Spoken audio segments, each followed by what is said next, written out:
this is Doug, and we are turning a glue bomb into a gorgeous slot car. Man, are we at episode 3 already? Time flies when you're having fun, and we are having fun. This time we're going to be shining up mag wheels that have been gathering oxidation for about 55 years. It's time, isn't it? In episode 2, you saw me worrying over and over how we were going to get this driver out of the seat. Well, we're going to cut him out.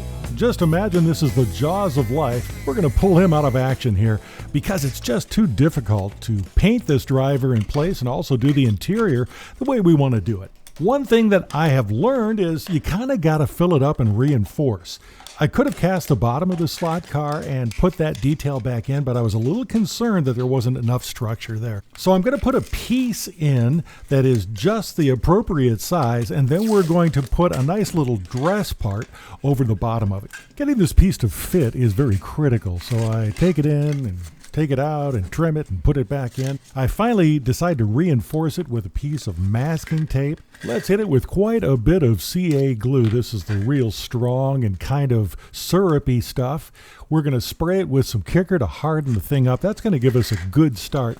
Now from the top, we're going to be filling in these areas that are missing. We're going to use Milliput, then we're going to use some Tamiya putty and really get this looking nicely. To reinforce the bottom, and this is very important, since it's a butt joint, it does not have a lot of strength. So we're going to put this into place, and once it's painted, it will help hide the fact that any work was done at all. So I'm just doing a nice little bend, a little radius in it, and I've cut it right to the form, so you see it kind of looks like it belongs there. We will CA glue the driver's head back into place and set him aside. We'll be doing some super detailing on him a little bit later on. Now, as they say in poker, I'm going to see your bet and raise you one. We now have 2 glue bombs that I'm working on because both of them kind of need different types of care. Both glue bombs have been cleaned up a little bit. They both had decals on them, which I removed. Luckily, they had not been painted before. The way I got the decals off, basically just used a fingernail brush and soapy water.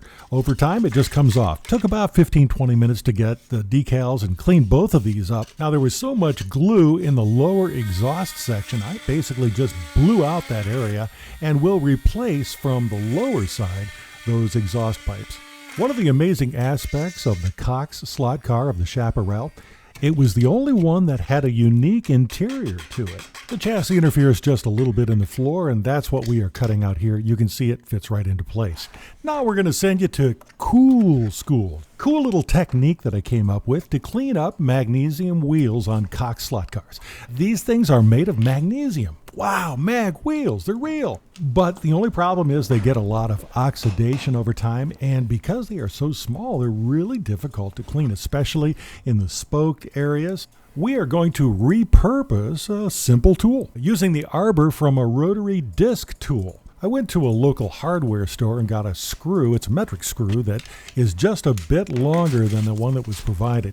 Please remember safety when you work on these things. These tools go to 10,000, 20,000 RPM, and if something flies off and into your eye, you can really do some damage. So I would really recommend wearing some safety glasses, tighten that little screw down very well, and just be cautious if it starts to loosen. I start with 320 grit sandpaper, then move on to maybe a 400, and then if you're really into it, a 1200 grit sandpaper gives it a beautiful, almost mirror-like shine, better than even when the parts were new.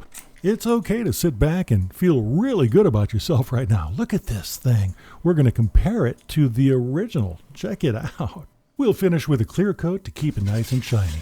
At the under fascia of the front grille, this was missing on this particular car, and on the original there is a crown or a nice curve in that piece. What I've done is I've created a small little armature piece underneath that is going to help create that curve, and we're going to use the lamination technique that I've shown in some other videos. Basically, that is using very thin styrene sheets, and then you laminate them on top of each other in a curved position, and it will assume that beautiful curve, and it'll be really strong. Make sure if you do the lamination technique that you use the glue that actually melts the sheets together. Something like a Tester's liquid glue or the Tamiya liquid glue. That's going to make sure that the pieces of material actually bond to each other.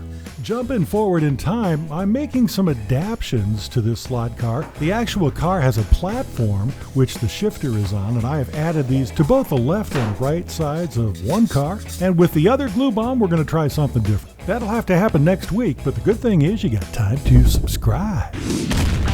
We're going to turn a glue bomb into something very gorgeous. We'll see you next week on the Full Earth Workshop.